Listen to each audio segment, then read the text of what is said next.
Hello viewers, আসসালামু আলাইকুম। কেমন আছেন সবাই? আশা করি সকলেই ভালো আছেন। ফরাজি মেডিকেলের পক্ষ থেকে আজকের এই ভিডিওতে আপনাদের সবাইকে স্বাগতম। সকল প্রশংসা আল্লাহ তাআলার জন্য।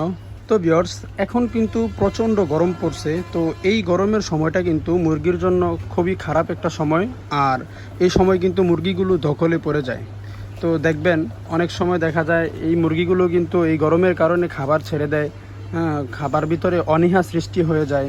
তো এছাড়াও যেটা মারাত্মকভাবে প্রবলেম করে থাকে সেটা হলো স্ট্রোক করার যে সম্ভাবনাটা বেশি থাকে মুরগির এই গরমের কারণে।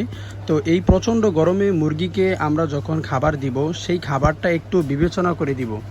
তো এটা বিবেচনা করে দিব এই কারণে যে খাবারটা মুরগির শরীরকে গরম করে দিচ্ছে কিনা, অর্থাৎ মুরগির শরীরটা ঠান্ডা থাকবে এমন খাবার আমরা দিব। তো আমরা যখন মুরগিকে পানি দিব সেই পানিতে আমরা অবশ্যই স্যালাইন দিব, অথবা ওর স্যালাইন আমরা মানুষে যে ওর স্যালাইনটা খাই সেটা দিতে পারি, অথবা ইলেকট্রোলাইট স্যালাইন দিতে পারি, তো অথবা গ্লুকোজ দিতে পারি। আর যদি কিছু না থাকে তাহলে গুড়, একটু লেবু আর একটু লবণ মিশিয়ে দিতে পারি, এগুলো খাওয়াবেন। তো এগুলো খাওয়ালে কিন্তু শরীরটা ঠান্ডা থাকবে। আর এর পাশাপাশি আমরা যেটা খাওয়াতে পারি সেটা হচ্ছে, আমার হাতে দেখতে পাচ্ছেন রেনাসি প্রিমিক্স এক্সকারবিক অ্যাসিড, যেটাকে আমরা বলে থাকি সেটা হচ্ছে রেনাসি নামে পাবেন আপনারা। এটা রেনাটা কোম্পানি তৈরি করে থাকে। 100 গ্রামের পাওয়া যাবে, তারপর 500 গ্রামের পাওয়া আছে।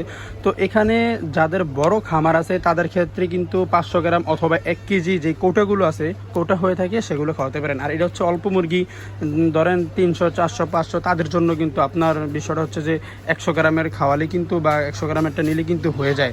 তো এটা খাওয়াতে পারি আমরা। তো এটা খাওয়ালে কিন্তু আমাদের মুরগির শরীরটা ঠান্ডা থাকবে।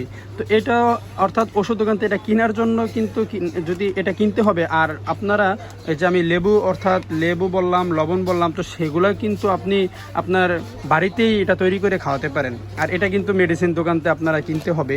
তো সেই কারণে আপনাদেরকে আগে আমি ওইটা বললাম। তো ওইটা যদি আপনারা সম্ভব না হয় তাহলে আপনারা এটা কিনে নিয়ে খাওয়াতে পারেন। তো এটা কিন্তু আপনারা খাবারের সাথে দিতে পারেন অথবা পানির সাথে দিতে পারেন। তো যেভাবে আপনি ভালো মনে করেন সেভাবেই দিতে পারবেন। তো এখন প্রশ্ন আসছে যে আমরা স্যালাইন কিভাবে দিব, বা একটানা দিতে হবে কিনা, বা ভিটামিন সিটা যে রেনাসি আমরা কতদিন দিতে পারি।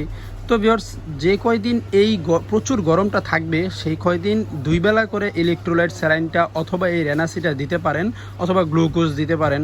তো যতদিন, অর্থাৎ প্রচুর গরম যখন থাকবে তখন কিন্তু আমরা 2 বেলা করে দিব। আর যখন দেখা যাবে যে গরম কিছুটা কমে গেছে অল্প, তো সেই ক্ষেত্রে কিন্তু আমরা 1 বেলা দিব। তখন কিন্তু আর আমরা 2 বেলা দিব না, তখন আমরা 1 বেলাই দিব।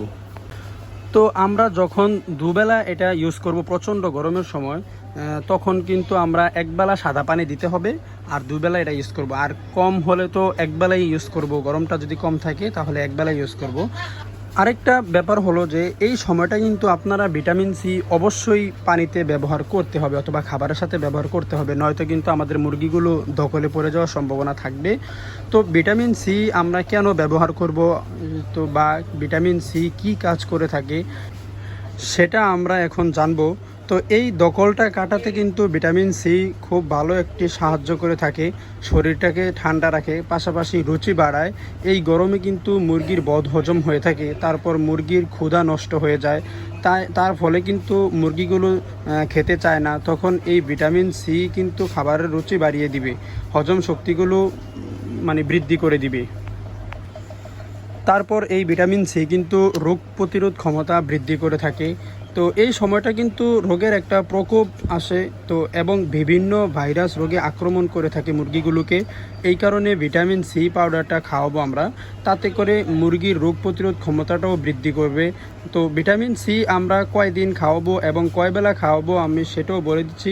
তো ভিউয়ার্স, ভিটামিন সি আমরা প্রতিদিন 1 বেলা করে খাওয়াবো, একটানা 5 দিন, তার বেশি কিন্তু আমরা দিব না। এই ভিটামিন সিটা কিন্তু আমরা এখন 1 বেলা খাওয়াবো, তার বেশি আমরা বলেও দিব না। আবার কিছুদিন অফ রেখে আবার পুনরায় 5 দিন একটানা খাওয়াবো। তার মানে কি, যে আমরা যে স্যালাইন বলি বা ইলেকট্রোলাইট বা আমরা নর্মাল যে স্যালাইনগুলো বলে থাকি, এটা আমরা যে কয়দিন গরম থাকছে সেই কয়দিন একটানা দিয়ে যেতে পারবো কি? তো ভিউয়ার্স, আমি তো আগেই বলেছি, যদি খুব বেশি গরম থাকে তাহলে 2 বেলা দিব, আর গরম যদি একটু কম থাকে তাহলে 1 বেলা দিব। আর ভিটামিন সি তো বললামই একবেলা দিব, তাও একটানা 5 দিন, তারপর অফ কিছুদিন, তারপর আবার একটানা 5 দিন দিব। তো কারণ ভিটামিন সি কিন্তু একটা সাপ্লিমেন্ট, যত ভালো হোক না কেন খারাপেরও একটা কিন্তু দিক আছে। তো ভিউয়ার্স, আমরা এটা মাথায় রাখবো। আমরা যদি একটানা আবার দিতেই থাকি তাহলে কিন্তু এটা ক্ষতিও হতে পারে মুরগির জন্য। তো আমরা একটানা দিব না, এটা আমরা একবেলা করে 5 দিন দিব, তারপর কিছুদিন আবার অফ রাখবো। তো কেউ যদি সাপ্লিমেন্ট আকারে অথবা ঔষধ আকারে ভিটামিন সিকে ব্যবহার না করতে চান, সেক্ষেত্রে কিন্তু আপনারা লেবু ব্যবহার করতে পারেন। হ্যাঁ, তারপর ভালো একটা কোর্স ভিটামিন সি এর আমলকির পুরো পানির সাথে মিশিয়ে সেটাও দিতে পারেন। তো ইনশাল্লাহ খুব ভালো কাজ করবে। তো ভিউয়ার্স, আজ এই পর্যন্তই। এখনও যারা এই চ্যানেলে নতুন আছেন, চ্যানেলটিকে সাবস্ক্রাইব করেননি, পাশে থাকা বেল আইকনে ক্লিক করে নতুন ও আপডেট ভিডিওগুলো পাওয়ার জন্য চ্যানেলটিকে সাবস্ক্রাইব করে দিবেন। আর আপনাদের যদি কোনো বিষয় প্রশ্ন করার থাকে কমেন্ট বক্সে কমেন্ট করবেন, আমি চেষ্টা করব সঠিক ও তথ্য পরামর্শ দেওয়ার জন্য। আর যারা আমার স্ক্রিনে নাম্বার দেওয়া থাকবে, সেখানে হোয়াটসঅ্যাপ আছে, যদি সেখানেও নক করেন তাহলেও কিন্তু আমি উত্তর দেওয়ার চেষ্টা করব ইনশাল্লাহ। তো ভিউয়ার্স, আজ এই পর্যন্তই। ভালো থাকবেন, সুস্থ থাকবেন। দেখা হচ্ছে নেক্সট কোনো ভিডিওতে। আল্লাহ হাফেজ, আসসালামু আলাইকুম।